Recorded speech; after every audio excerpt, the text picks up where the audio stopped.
Să știți că m-am pregătit, apropo de prezentarea acestui film. Am citit o groază despre, dar având în vedere că eu aș putea să relatez numai lucruri citite și sunt persoane aici lângă noi care pot să relateze exact ce au fost, cred că mai simplu și mai corect ar fi să vorbească domniile lor.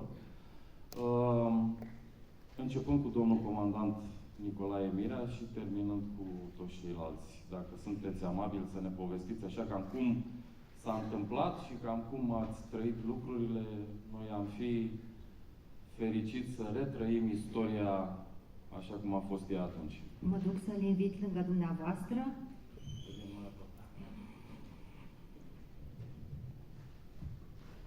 Bună ziua, bună ziua! Bună seara! Să spun că emoțiile mă rețin puțin, totuși particip la această întâlnire, la acest eveniment organizat de către capitan de cursă lungă Laurențiu Mironescu, a doua generație de navigatori din familia lui.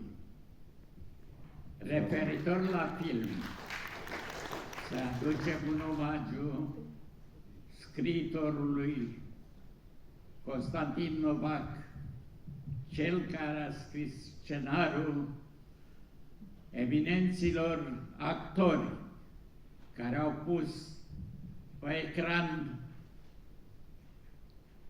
o clipă din activitatea celor care își desfășoară profesia între cer și apă și unde trebuie să-și rezolve toate problemele fără a aștepta vreun ajutor. Acest film, zic eu, arată că cei care au îndrăgit această meserie merită să fie respectați. Vreau să vă spun că întotdeauna,